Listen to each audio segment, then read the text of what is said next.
Money, money, money. Money makes the world go round. Time is money. The love of money is the root of all evil. You cannot serve both God and money. Today we're talking about a subject that makes many of us a bit queasy. Money and how we manage it. And the money in church, no less. You might feel uncomfortable talking about giving or asking for offerings in church. You might thank God regularly for the accountant who handles the church finances, so you don't have to do it. Or you might find you're praying regularly for the money to keep the lights and the heating on. It turns out the Bible has a lot to say about how we save, spend, and invest. I'm Melanie Cave, Managing Director at Roots, and today I'm speaking with Sarah Edwards.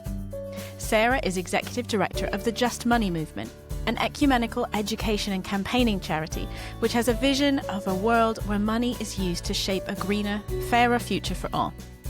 Just Money is mobilising a movement of Christians and churches to act more justly with their own money and to speak out for a more just use of money in the economy. Sarah helps us to see the power our money has to bring positive change in the world and the simple choices we can make to use our money, however much we have, for good. Thanks for joining us on the Roots for Churches podcast. Here we go. Welcome, Sarah, to the Roots for Churches podcast. It's great to have you here today. Thanks, Melanie. It's really good to be here. Thanks for inviting me. So we're going to talk about finances and justice today. I think I'm familiar with lots of people who are passionate about justice, but the finance side of things, I don't know that many people who are champing at the bit, cheering and shouting and saying, I want to talk about finances. So will you tell us a bit of your story? How did you get interested in this? Is this a pet passion of yours? What's your background? Yeah, it's a really interesting point, and I think very true that there are lots of us in churches who are really passionate about justice, and that's certainly my story, having actually been passionate about justice my whole life, particularly global justice. I had the privilege of spending time in Southeast Asia when I was a lot younger and decided I wanted to work in human rights and international development, and did that for quite a long time in advocacy and campaigning, so using our voices to speak out for change, and worked with some amazing people on a whole range of issues. But I am quite a big picture person, and I kept finding that actually if you go back far enough, so there's this very famous quote I'm sure you're familiar with from Desmond Tutu, who talks about it's all very well the church is pulling people out of the river, but at some point we need to go upstream and find out why they're falling in or who's pushing them in. And when I was working on issues from Indigenous health to poverty in really poor parts of the world, I kept sort of looking back upstream, if you like, and we do oftentimes come to finance and the economy. Those are some of the upstream factors that shape the injustices that we're passionate about, why people might end up being trafficked because they're looking for a better life because their country is poor. All sorts of things come back to money and finance and the economy, but we feel disempowered, we feel afraid. So I'm not an economist, but I have studied political economy and I have worked for many years in human rights and global justice, as I say, and have ended up coming to be the director of the Just Money Movement because I believe passionately that it's by transforming those structures of the financial system and the wider economy that we can actually look to transform and address some of the root causes of those injustices that I and many other people are passionate about. Fascinating. So can we come back to this culture thing of we don't like to talk about money? You're not supposed to ask people what they earn. But I think it's more than that. I think a lot of us are quite intimidated by finance. Maybe it's our school system. We don't spend enough. We do maths, but we don't necessarily do enough on finance and how it all works. And I think a lot of us feel a little bit intimidated when it comes to banking, finances, pensions, all of these. We're like, I hope it works. I hope there's enough money in the account. I think it'll be okay. Let's just talk to people about Jesus. Let's just talk about justice. So where does this fear, this feeling so uncomfortable about money come from, and what can we do to address it? There are all kinds of reasons, and I think part of it is cultural. There's a particular British reserve, but I have found in different parts of the world there is a lack of comfort, certainly, in talking about money. So I think that's something we have to overcome. It's not something we are used to talking about. I was talking to my one of my children yesterday about this, actually, and he was asking questions about, if a country's poor, why don't they just print more money? And we were talking about how you don't learn about that stuff really in school mostly, unless maybe you study economics at A level or something. But by and large, at the level he's at in year 7, you don't talk about those sorts of things, even that much about managing your own money and your household income and so on. So there's a lack of confidence, there's a cultural reserve. And yet, if we want to talk about Jesus, well, what did Jesus talk about? He talked a huge amount about money. Yeah. And if we look at scripture, if we look at the parables that he told, if we look at the way he announced his ministry in the synagogue in Nazareth, if we think about the encounters that he had with people like the rich young man or Zacchaeus, there's all kinds of examples, and that's in the stream of the tradition of scripture, going back to looking at the law, looking at Sabbath and Jubilee principles, looking at the prophets. There's so much in our tradition that we can draw on to talk about money and its connection to justice, but we don't know how to do it. So we don't know how to do the money side, and we're just not very comfortable even with the more faith side of talking about our money. So, that's why Just Money Movement exists, really, is to try and at least resource Christians in churches to have those conversations and to start to grapple with some of those issues, and to know that you don't have to be an expert to engage with these things, because they matter. As I said earlier, they shape the kind of world we live in and the injustices that we face, but not just the injustices. Everything about our world, if you think about what it is that you always take round with you, usually often now it's plastic or on your phone, but you usually carry a way of using money, not necessarily, as I say, cash anymore, but we're connected to a system to the extent that we hardly ever leave our homes without a way of paying for things. And that's how integral this is. But it's a bit like, the fish that doesn't know it's in water. We don't recognize that. We don't recognize how fundamental money is to the way we relate to one another, and we don't know how to talk about it. And I think we can have an overly simplistic idea of the way that the Bible talks about money. Like, we might think, well, they were just in like a bartering or a cash-based society. Did they have pensions back then? No. So how is this relating? But there's quite a lot in the Old Testament about who you should lend to, how much interest you should charge, what's ethical. So there is some money ethics in the Bible. It's just not the most common topic for sermons.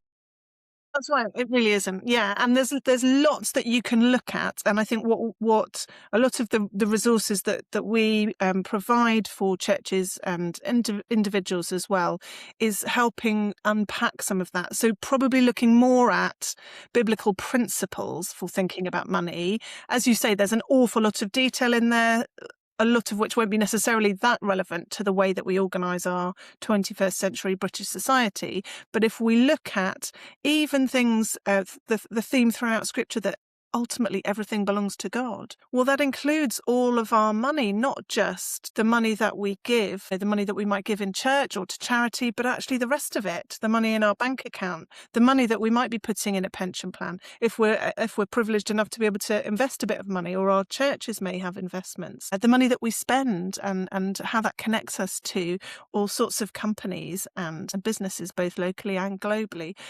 There are principles around if all of that ultimately belongs to God, then how are we using it in ways that are faithful as disciples of Jesus, as witnesses to God's transforming love in the world? What does it look like to think about all of that in the context of our faith? And there are so many interesting things, whether it's around that, we can then push into that sort of stewardship principle about how are we then good stewards of our money?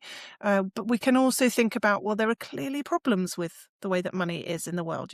Jesus talks about this character of Mammon and this sort of power, a dark power of money that's not all money is like this, but there's definitely something spiritual. And I wonder perhaps if that's also a hesitancy or part of the hesitancy around Christians engaging with money. We know there's something that's not right, that's dysfunctional about the way that we often relate to money. And the Bible has things to say about that. But then also, as you mentioned, the Bible has lots to say about how we might look to live together in community in a right way, in a radically generous way, in a way that is transforming within community. If you look at the Old Testament law, but if you also look at the example of the early church in Acts, there's a huge amount that we can draw on from our faith tradition to think about and talk about money. And historically, you have, monastic orders that take vows of poverty. You have people who have done very bold things like giving away all their money. And so it feels like there are Christians that we can look to who have really embraced or gone to scripture and said, I want to know what the Bible says about money and how can I live radically. But I think the way that we do Christianity in the West tends to be quite spiritual, quite sort of my personal relationship with God. And then we have some sort of justice elements to it.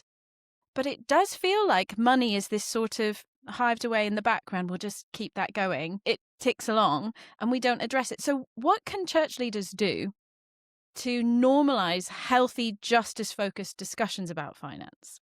Yeah, I think it's a really good question. And I think quite often when we start thinking about money in the economy and we think about examples in our faith tradition, we are almost immediately sort of stuck because, as you mentioned, there are examples, which is great to press into and look at, examples of individuals and communities that have done really radical things. But that's not necessarily going to be relevant for all of us. I like to talk about, I've mentioned Zacchaeus already, I like to talk about the difference between Matthew, the tax collector, and Zacchaeus, the tax collector, and how Matthew was called out of his daily life. He was called to stop doing that job that was a sort of complicity with the empire, and so all sorts of issues aside from money, and he was called to radically give all of that up and follow Jesus. But Zacchaeus, although he had this radical encounter with Jesus and made restitution and gave a lot of his money away, there's no evidence that he didn't then go back to work the next day. So he was called not out of the system, but to live in a different way within it. And as I mentioned, because we're all every day using our cards and our phones and our wallets to play a part in this money system, we're probably not called to that very radical example of giving it all away. But actually, if we are part of this money system, what is it that we can do within that to live in a different way, to live in a way that's more in line with those sorts of biblical and ethical principles that I mentioned? So as church leaders, I think we need to hear much more from the pulpit about all of this rich tradition that we have in our sermons, so that people can start to see that this is a part of our faith, that we're not just here on a Sunday morning, and there's a lot now, isn't there? I think a lot of people are familiar with this idea of, we're called to follow Christ in every day, not just in church, not to have this separation. So what does that look like for our money? So one thing church leaders can do is have a look on Just Money Movement's website, have a look around for the sorts of resources you could dip into to help you teach from on a Sunday morning. There are small group resources as well. We have one which we've created in partnership with LICC and Stewardship, which has a whole series of sessions you can work through as a set of home groups or Lent course in your church, and then you can look at the theological and biblical principles around money and then get into some of the practical stuff around, okay, so what does that mean? What can we do differently as individuals within churches, and what can we do differently actually as churches as well? And what's really nice about doing it in a small group, home group setting, is that you can get some discipleship and some help. So somebody might be saying, do you know, I really struggle with this. I struggle with budgeting, or I don't understand pensions at all, or I have all this credit card debt. What could I do? And you can, if we can create space for those honest conversations, people can come alongside and say, well, I can explain this with you, or I can sit with you, or I can just hold you accountable. Let's talk about this next week, see if you've set a budget and kept to it. But I think it's those conversations, it's broaching those topics and saying this is an okay thing to talk about. It has something to do with our faith. Let's talk about it. Let's support each other. Let's learn together. And I keep seeing these things on social media where people are having life admin parties where they get together and they just do those jobs that they've been putting off. And I think probably swapping your pension or moving your savings to an account with a better interest. They're jobs that you're like, I should do that, but it's going to be paperwork and I dread it. So if you've got a whole group of you saying, actually, we're all going to take this seriously, we're going to make some changes. If you sat in your small group and everybody did some life admin on their phones or on their laptops, I think it would be really encouraging, and it would take kind of the sting of like, am I doing this right? Can I get some help? Absolutely. And isn't that what churches should be? We should be trying to help one another to grow in our discipleship, in our following of God in all of our lives. And we're not called to do that as isolated individuals. We're called to do that together with others. And whether that's getting practical or emotional support or looking for all the different resources that are out there that could help us, or just breaking down some of those barriers that you've talked about around talking about money and the fear and the stigma around it. All of that's much easier to do in a group of people that are in relationship with one another and journeying together. So absolutely. And then the other thing that's really good about doing those things together is it has more of an impact then. So we, for example, have a campaign where you can switch your bank account to one that doesn't invest in fossil fuels and has other ethical criteria. And people often think that's going to be really complicated and really difficult. So one thing is we have this platform where you can see that it's actually very straightforward to do. But the other thing is we ask people to pledge and tell us that they're doing that, because then we can say to the banks, all these people here are switching because you're not caring for creation, you're not looking after people and places in the world that we care about. And so that's why you should listen. It's not just one individual doing this, it's actually a whole movement of people taking action together, and that collectivity can have much more power. The thing ticking through my head is that a caution to not take this from a very middle class perspective, and that there will be churches where people don't have bank accounts. There will be churches where a significant portion of people are on, benefits. Kids have got free school meals. So how do we talk about finance in a way that doesn't have assumptions of certain levels of wealth, or you should have this savings, or you should have a pension? That may be well beyond what a portion of a congregation has. So how do you teach to money in a way that doesn't make people feel bad or point out poverty in an uncomfortable way? I think it's really important to start with those principles. That what is it that we as Christians share as principles around everything belonging to God, around an understanding of stewarding resources well, around an understanding of justice and compassion and love of neighbour and caring for creation and all the things that we can share together. And then it's about, in the particular context that you're in, what's the most relevant way to talk about this? So it might be that the most relevant way to think about it is in terms of credit unions, and there might be already a local credit union in your area, which is a way that people can access finance if they don't, for example, have access to a regular bank account. It's a way that people can save that has more solidarity and more open access for people who might be struggling. There are also campaigns that we're involved with around access to finance and financial inclusion. So there are things that people can do to speak up for changes. And it's really important that we hear the voices of people with lived experience of poverty and financial exclusion in that work. So it's also about how can we get alongside people who are struggling and help them with the practical tools, but also to feel confident to speak out about some of these issues, because there are structural barriers in the financial system that need to be challenged. And it's really important that those in power hear from directly those who are really struggling. So there are ways we can do this sensitively. And it's also true that if we start to look as churches at what we're doing with our money and whether we can align our money more effectively with our mission, that might well look like things that are about social housing or community wealth. And so there are ways that we can do this that are totally in line with being in a place of material deprivation, of poverty, of bearing the brunt of that injustice. So this is absolutely an issue and a topic that we can engage with wherever we might sit on that material line.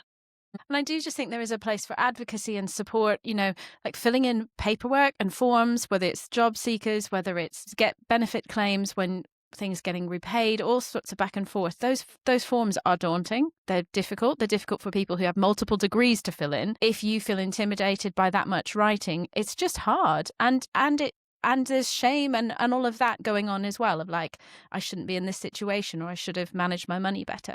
So where the church can be the kind of place where people can say, I need some support. Can you walk with me through this? Can you help me fill in this form? Can you come to this bank meeting with me? Or can you help me negotiate with my landlord? I think the church is that extended family for a lot of people.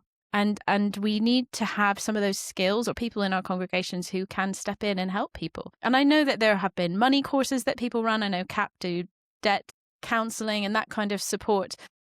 So it's a multifaceted thing. It's not just, let's talk about banking and pensions. It's right across the board, isn't it?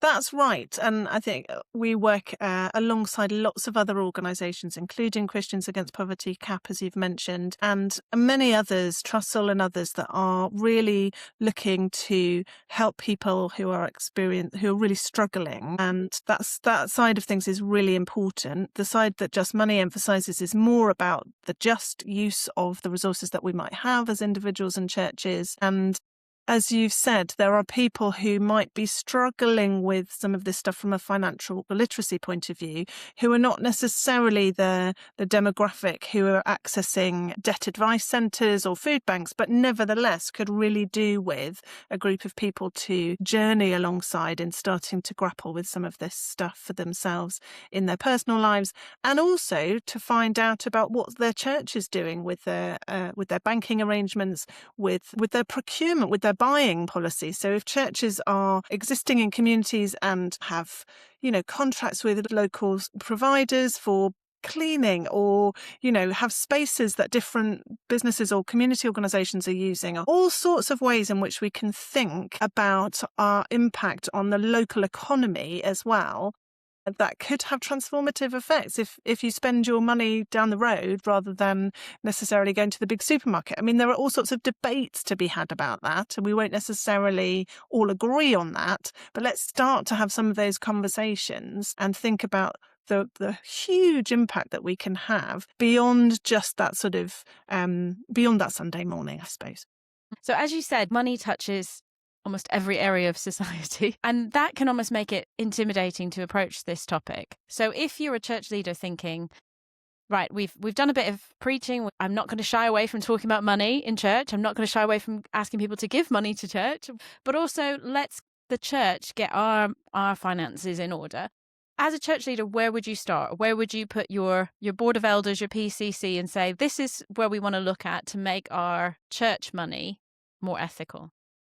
So we have something called the Money Makes Change Hub on our website, which has signposting and resources to help church leaders to think through all the different aspects of this. You could start with your bank account, for example. Banks lend to and invest in all the sorts of industries that shape our economy, and those might well include fossil fuels, companies that are involved in deforestation, arms industry, all sorts of things that might well not be aligned with what you as a church leader, what your church council are seeking to live out as a church community. And so you can find out about who you're banking with, contact them, ask them about the ethics of their investment policy.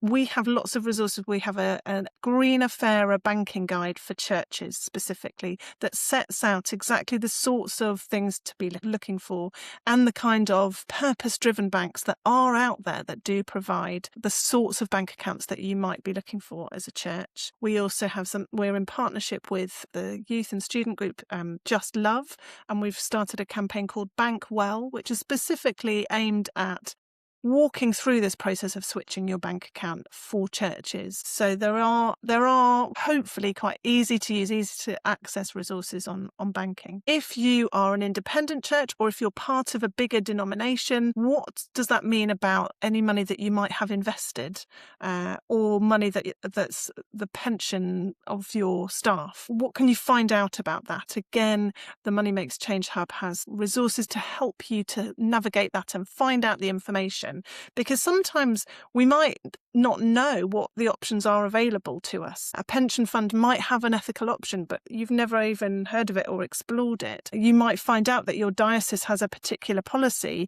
about investing its money, and you didn't know about it. So finding out and joining in with campaigning, for example, around it. So at Just Money, we're involved in shareholder engagement. So we target certain companies, at the moment banks, around their fossil fuel investments, and we've even been to the AGMs of some of the big banks to ask questions of the leadership of those banks. Recently, we brought together 70 regional and national church organisations and bodies to sign a statement of concern to say we're not happy with the way these big banks are treating the planet, treating people, and actually treating us as customers. So there are things we can do collectively as churches as well around our banking and our investments. And then, as I mentioned, spending as well. So individual consumer choices, absolutely, but also as churches, what are we spending our money on? Are we paying a living wage to anybody who's employed by the church at a very basic level? Are we buying from companies that are not just that are fair trade, if that's relevant, or that are even the Fair Tax Mark, which is a much less well-known certification scheme, which is about companies that have a responsible and transparent tax conduct? Are we looking those companies out? There's all sorts of things we can do. It can feel overwhelming, so I would suggest that you start with one thing, have a look on the Money Makes Change Hub, and choose one thing to really focus in on first of all. After, as you say, you've done that bit of teaching and thinking about the principles that you want to inform your decisions and your actions, and then start there. There can be a little bit of despair or cynicism, perhaps. This one might be good on the fossil fuels, but there's the other part of the question of, well, will we still get a good return on our money? I'm thinking of the parable of the talents, where they're given the various money and the king expects them to get a return on their money. If you just bury your coin in the sand, and we know that there's a spiritual implication to that, but you think, well, that's also quite good money sense. You should be getting a return. Churches often have like reserves. They have money to cover if the roof fails, maybe. They have some money set aside. Is that money invested in a way that is getting a return that at least hopefully keeps up with inflation? So the balance of the ethical concerns with, are we getting a good financial return on our money? Are there good options? Can you encourage us that there really are ways to do this? Because my sort of cynic thinks, well, that one might be 2% better, but does it make a difference? I think I'd say two things about the cynicism perspective, which is completely understandable. The first is that, yes, I would encourage you that there are ethical options that are also provide a good return. We have lots and lots of people out there who can give you financial advice. We're not financial advisors, but we can signpost to organisations that have lists of ethical financial advisors that can help you in your particular situation. Generally speaking, it's becoming, particularly when it comes to climate and the environment, it's actually more and more risky to ignore the climate implications of our investments, actually. And so we're seeing there has been a backlash against ethical investment in particular over the last year or so, but actually those investments are, generally speaking, holding up. And the reality is that if we realise that we're living in a world in a way that's not sustainable, then our investments also have to change and have to reflect the fact that we have to move away from dirty fossil fuels and into renewable energy, for example. So there certainly are ways that you can manage this, but absolutely you have to do it responsibly. You have to do it carefully. So do seek out that advice from people who are there able to help you. The other thing I would say is that at Just Money Movement, we think it's really important not to put too much emphasis on what individuals or even individual churches can do with their money that's going to transform the injustices that we see around us. We can play our part, and that's really important to have integrity, to try to live out our faith in a holistic way, both as members of congregations and as churches, and to witness to God's love to the world.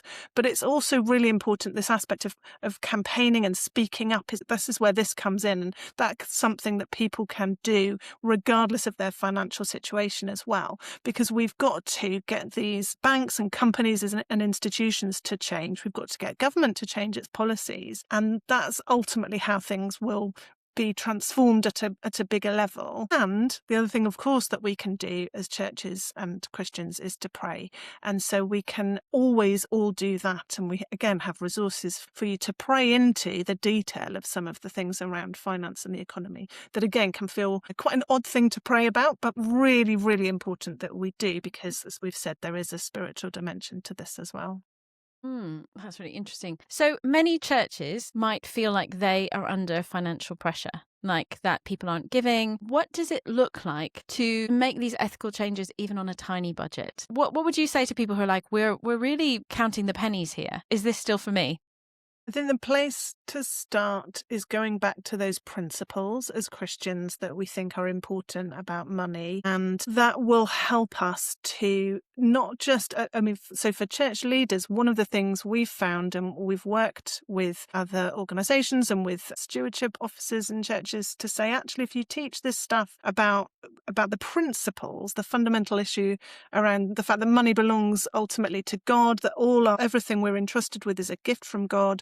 And so how can we use it in ways that are glorifying God and showing his love to people? That can help increase giving actually as well. So that's one angle to say, if this is something you're concerned about, have a teaching program on money and the biblical, scriptural, theological principles behind money and see what happens.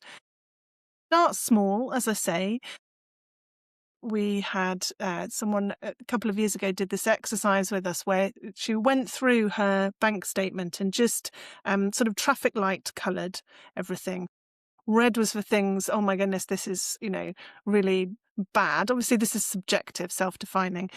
Yellow was for things, not sure about this, and green was for things that were good. So this might be however you want to define it. And that's what's really important as a church, is to say, actually, for us, it's really important that we have a good impact on our local economy. So we're going to try and do all the things we can to shop and buy and spend locally. And you go through and just do a bit of an audit of it and see how that goes. Or, as I say, starting with one thing, starting with the bank account. There are simple processes for some of these things. There are other things that absolutely are more complicated and will take a bit more time, but they will make a difference. And even getting to know those things better and increasing your financial literacy and your confidence in talking about and understanding your financial circumstances as a church has got to be a good thing and will be helpful to whatever it is, whatever situation you're in and how you're planning to do things.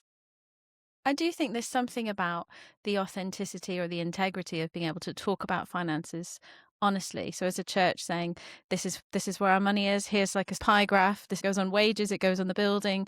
It goes on cost of heating, insurance. People are like, oh yeah, that makes sense. I understand where that's being spent. People might look at a nice building that's had a refit or has, lovely warm interior and think, well, the church is rolling in money. Whereas if you're actually really honest about it, people think, oh yeah, I can see why they need money. Maybe I'll give more. So there's something about just being a bit more upfront, not in a money grabbing kind of way, but being a bit more upfront. But as you say, it can change the narrative of how we talk about money, that we can just be a bit more honest. We can say, things are tight, I'm not spending on this, or I've made a decision to cut back on this, so that I can give in this area. Yes, it's that shift in our culture to talk plainly and honestly, and maybe to admit where we don't understand, but we're learning. Again, and it's looking at the example of Jesus, who talked about money an awful lot. It's also this thing about Mammon and the power that money can exert over us. And that partly is about the secrecy or the lack of transparency, I think, sometimes around money. And so being open and honest with our congregation and with our wider community about what we have and what we're spending and how we're doing it, I think can be really powerful, a really powerful witness actually, and in a really helpful way to try to shift that culture and just get those conversations going in our churches about money, which are so important if we're going to change some of these things. So can we come to this idea of mammon? Because it is a funny topic. Yeah. And you've sort of hinted at it, but I'm just really intrigued of like, how do we understand this? Because there's something about what's behind how we spend, what's behind how we handle money. Is it this idea of scarcity? There won't be enough and I'm going to hoard it. Or is it like I use money to soothe myself, to make myself feel better, whether it's buying a nice coffee or buying the latest whatever it is. Quite often people get into spending habits that are emotional rather than based on what they actually need. There's all these sort of attitudes around money that I don't think get named very often. Talk to us a bit more about that. What have you learned by grappling with this over the years? That's really, yeah, absolutely. The idea of mammon, which Jesus talks about, very much relates to what Paul famously says, but is often misquoted, in that it's the love of money is the root of all kinds of evil. So there's something about our feelings about money, and in that, what he says, the love of money. Money in and of itself, a store of value, a means of exchange, can be used for good, can be used for the kingdom, absolutely, potentially neutral, potentially used for good. But something about the way in which we use money in relationship to one another and to ourselves and in connection to our relationship with God can be, as all things can be, fallen and distorted and lead into negative and destructive patterns of living as individuals. And we see that so clearly in the society around us, in the levels of poverty and inequality. So that this week in Davos, we have this gathering of the world's rich and powerful leaders at the World Economic Forum in Davos in Switzerland. And, it's a sort of reflection on the fact that we have this gross inequality in the world. And that's distorted, that's wrong, that's not a right relationship with money. If we think about the way that banks invest and lend in companies that are harming the planet, that's not a right use of money. So there are ways in which money is related to that have this power beyond the potentially neutral or good thing that is money. And that's where this spiritual dimension of mammon comes in, I think. Well, and Jesus talks about you cannot serve both God and mammon. And Justin Welby, the former Archbishop of Canterbury, talked about dethroning mammon. And we need to do that process of making God king of our money and our relationship to money and finance as individuals, as churches, and seeking that in the world around us too, as we seek glimpses of God's kingdom. How does that look like? Well, it starts with being open and honest and having those conversations. It starts with connecting how we think about money to our faith and our understanding of Christian teaching and what Jesus calls us to be and to do. And it leads into practical actions and speaking out for justice. And all of those things collectively can help us to do that thing of dethroning mammon. I think there's some discipleship formation questions there of what's driving, what emotions or feelings are driving this purchase. Is this about power? Is this about insecurity? Is this about scarcity? Is this about trying to get people to like me? I don't know, because we buy and procure and save for loads of different reasons. Maybe it would be hard to say I'm doing all this because God told me to, but there are more there are more like Christ-driven motives of trust, of generosity, of responsibility, of honor and care for creation that could drive our spending and our choosing. And I do think young people are a bit more switched on to this. I've had lots of conversations with the young people talking about ethical investment, just being very savvy about where they buy simple things like clothes or their food. They are switched on to this. So as a church, appealing to young people, this ethical, authentic approach of saying this is our process, this is our decision-making process around this. I think that will help people build trust in the institution of church and in local churches as well. I think that's right. I think young people are really interested in a discipleship that has integrity and that is holistic and that relates to the things they care about and are passionate about in the world. And absolutely, that includes thinking about money. And I think your point about the sorts of interrogating, I suppose, the feelings behind some of the decisions we make. That's part of what I mean about making sure we have these conversations, because it's not that if we don't talk about money, we're not doing something with money. We absolutely are. As I've said a couple of times, we keep these cards or phones, and we interact with the money system most days of our lives, most of us. And so unless we are really thinking about it consciously and starting to grapple with, well, what does that look like? Why am I doing that? Why am I making this spending choice? Could I go away and think about it and come back tomorrow? For example, why am I building up this pot over here to make as much money for the future as possible? What is that about? Just having those thought processes and questioning and holding one another to account in groups, in congregations, has got to be the start of this journey of integrity and authenticity that has to be at the heart of how we try to be disciples in every area of our lives, including with our money. And I think our default is to be unconscious spenders, to be unconscious consumers. And I think a lot of us are just rushing. We are time poor and we go for convenience, or we go for what's on our doorstep. What's the most obvious thing? What have we had growing up? We just buy the same products over and over because we're used to them. And so to stop and use that mental energy to research it, to find out, it takes time, it takes a bit of effort. And as you say, not to overwhelm ourselves, be like, I can't buy anything. I don't know if it's ethics. No, we just have to pick an area and zero in on that. And then that becomes a habit, and then you can pick something else. Well, and even more so with your bank account, right? That you might have opened when you were 16, or, your pension that you enrolled in when you first got a job. There are big choices that we make and then we don't really think about them ever again. So there's an absolutely important thing to do there, so that we don't just blindly carry on doing what we've always done. But again, let's not beat ourselves up about this. Let's not feel guilty about this. We are part of this dysfunctional system. There is this spiritual dimension to it. It is something that shapes all kinds of injustices in the world. So just thinking about what's our part to play and where can we start today? Jesus, the Lord's Prayer is about daily bread, isn't it? What's the thing for today? Not worrying about tomorrow, but what's the thing I can do right now? It's not my job to save the whole world. It's my job to follow Christ today. And what does that mean for me today with my money? I think that's where we have to each start. This has been so helpful, Sarah. Thank you for the insights and the provocation to look at these things again, and to look at them as organizations, as churches, but as individuals as well. So where would you direct people? What website should they be visiting if they're thinking, yep, okay, I need to go home and do some homework? Where should they? If you go to justmoney.org.uk, you can find the resources that I've mentioned, the campaigns, the activities, and you can start from there. Wonderful. Well, thank you so much, Sarah. Really appreciate your time today. Thank you for inviting me. It's been great.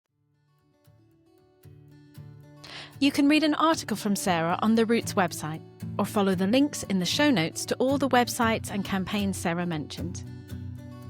You might want to share this podcast or article with your church leadership team so you can evaluate your church's finances together, or work to change the culture about talking about money.